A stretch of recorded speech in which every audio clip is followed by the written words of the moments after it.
सुबह के 4 बजे एक कम रोशनी वाली तंग रसोई। मिट- सुबह के 4 बजे एक कम रोशनी वाली तंग रसोई। मिट्टी के तेल के स्टोव की रोशनी में कमलेश दुबला पतला पुरानी सूती कमीज पहने बहुत सावधानी से समोसे तल रहा है। उसके बगल में उसकी पत्नी गायत्री कमजोर और दर्द से अपनी कमर पकड़े हुए आटा गूंथने में मदद कर रही है।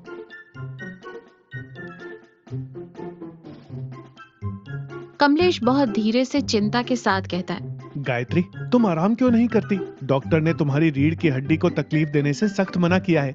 मैं ये काम खुद कर लूंगा। गायत्री दर्द से चेहरा सिकोड़ते हुए और हल्की मुस्कान के साथ कहती है, अगर मैं मदद नहीं करूंगी तो तुम सुबह की पहली रेलगाड़ी कैसे पकड़ोगे? तुम्हारी ईमानदारी की कमाई से ही तो मेरे इलाज के पैसे जुड़ रहे हैं। लो, ये आखिरी दान है। चलती हुई यात्री रेलगाड़ी का खचाखच भरा हुआ सामान्य डब्बा। खिड़कियों से धूप अंदर आ रही है। कमलेश अपनी छोटी साफ सुथरी बांस की टोकरी पकड़े उसे सफेद कपड़ों से ढके चुपचाप खड़ा है। कमलेश विनम्र धीमी आवाज में कहता है, गर्मा गर्म समोसे, घर के बने ताजे समोसे।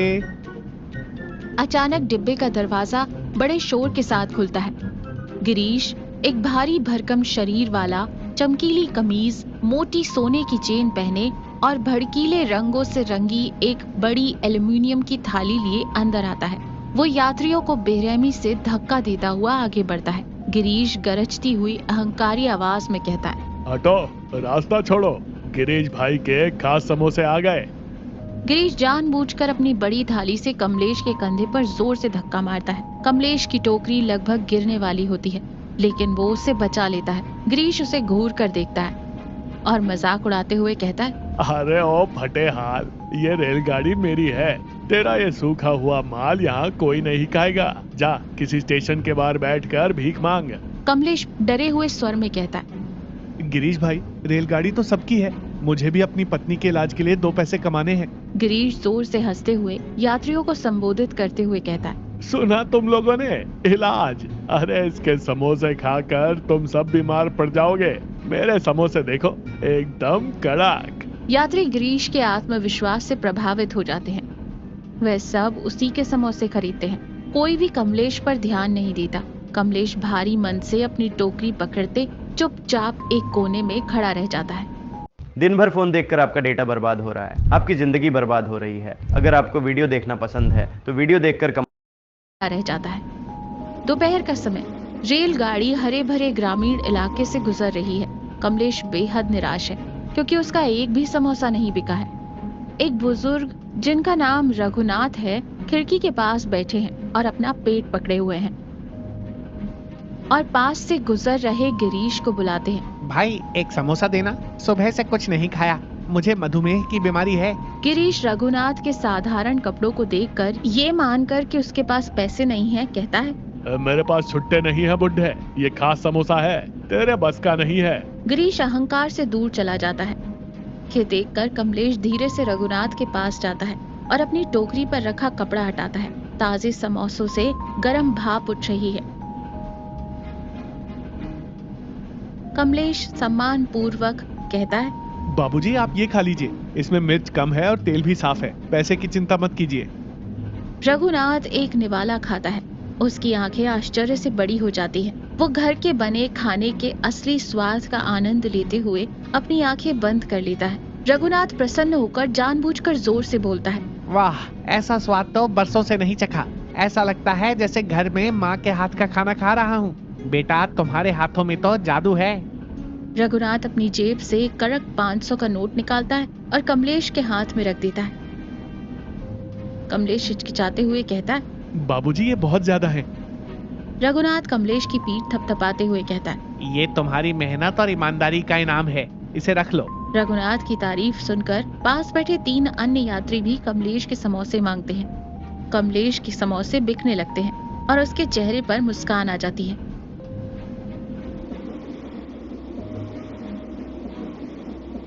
रेलगाड़ी के दरवाजे के पास की जगह रेलगाड़ी जोरदार आवाज करते हुए चल रही है।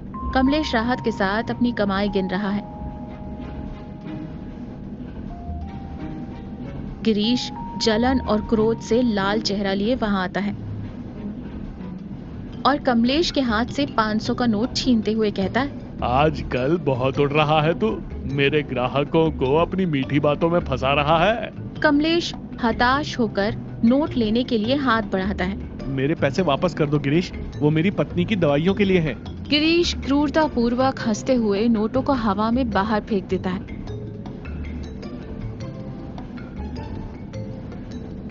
हवा में उड़ गई तेरी दवा। और एक बात सुन, गिरीश पास ही शौचालय के पास रखी गंदे पानी की बाल्टी को लात मारता है और उसे कमलेश की टोकरी के ऊपर गिरा देता है। गंदा पानी बचे हुए सभी समोसों को बर्बाद कर देता है। गिरीश कमलेश का कॉलर पकड़कर धमकाते हुए कहता है, कल से इस मार्ग पर देखा तो तुझे इसी चलती रेलगाड़ी से बाहर फेंक दूंगा, समझ गया?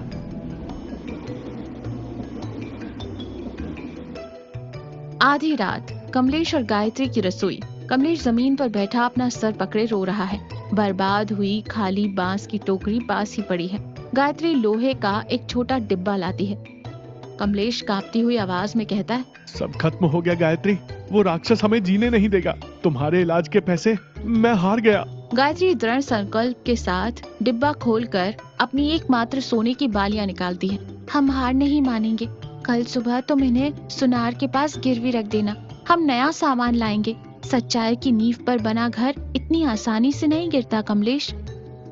अगली सुबह रेलगाड़ी में गिरीश हमेशा की तरह चिल्लाते हुए अपने समोसे बेच रहा है। वह समोसे बासी हैं और उनमें मिलावटी रंग है और उन पर भिनभिनाती हुई मक्खियों को वो हटा रहा है। कमलेश एक नई टोकरी लिए चुपचाप दूसरे छोर से अंदर आता है। गिरीश कमलेश को देखकर आंखें तरेरते हुए कहता है, तो फिर आ गया, आज मैं तुझे बताता हूँ।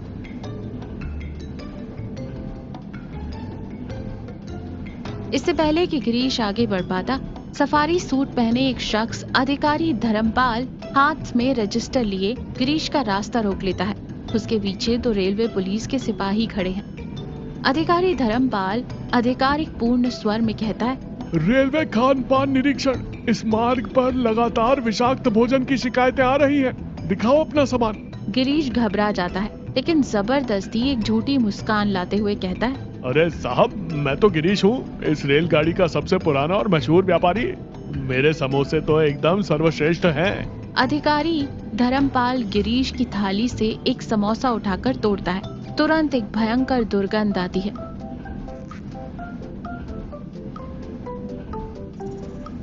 अधिकारी घृणा से समोसा नीचे रखते हुए कहता है, ये सड़ा हुआ आलू और फफूंदी वाला खाना तुम यात्रियों को खिला रहे हो। चंद पैसों के लालच में लोगों की जान से खेल रहे हो।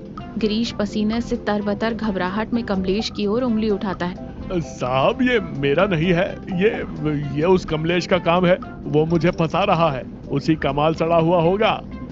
अधिकारी धर्मपाल कमलेश के पास जाता है। कमलेश डरा हुआ है लेकिन अपनी जगह पर डट कर खड़ा है। वो अपनी टोकरी से कपड़ा हटाता है। ताजे समोसों की महक हवा में फैल जाती है। अधिकारी कमलेश की टोकरी से एक टुकड़ा लेता है, उसका बारीकी से निरीक्षण करता है, फिर थोड़ा सा चखता है। उसके चेहरे से सख्त भाव शांत हो जाते हैं। साफ तेल, ताजी सब्जियां और शुद्ध मसाले। अधिकारी सिपाहियों से कहता है, इस लालची धोखेबाज को गिरफ्तार करो। इसका व्यापार परमिट अभी रद्द किया जाता है। अगला रेलवे स्टेशन। यात्री देख रहे हैं कि गिरीश को अपमानित अवस्था में हथकड़ी पहनाकर पुलिस ले जा रही है। अपनी रोजी रोटी खोने के गहरे पछतावे के साथ वो पीछे मुड़कर कमलेश की ओर देखता है। अधिकारी धर्मपाल कमलेश की ओर मुड़ते हुए उसे एक आधिकारिक दस्तावेज सौंपते हुए कहता है, कमलेश जी, रेलवे को आप जैसे ईमानदार लोगों की जरूरत है। आज से इस पूरी रेलगाड़ी का आधिकारिक खान पान का ठेका आपको सौंपा जाता है। कमलेश खुशी से आंसुओं के साथ हाथ जोड़ते हुए कहता है, साहब, आपने आज एक गरीब का घर उजड़ने से बचा लिया। मैं जीवन भर इस भरोसे को नहीं टूटने दूंगा। एक स्थानीय अस्पताल का उज्जवल कमरा। गायत्री अपनी कमर पर बेल्ट पहने बिस्तर पर आराम कर रही है। वो काफी स्वस्थ दिख रही है। कमलेश उसके पास बैठा है और उसका हाथ पकड़े हुए है। वो धीरे से उसकी सोने की बालियां उसके हाथ पर रखता है और मुस्कुराते हुए कहता है, मैंने कहा था ना गायत्री, सच्चाई का रास्ता कठिन जरूर होता है, लेकिन मंजिल हमेशा सुकून देती है। गायत्री खुशी से मुस्कुराते हुए बालियों को सीने से लगा लेती है। अस्पताल की खिड़की से बाहर तेज धूप में रेलगाड़ी तेजी से गुजरती है और जीप की आवाज में हॉर्न बजाती हुई दिखाई देती है। रात की ड्यूटी थी, गेट पे खड़ा था जब अंदर से आवाज आई। कॉलोनी का एक साहब अपनी गाड़ी लेकर निकल रहा था। उसने विंडो से झांका, वॉच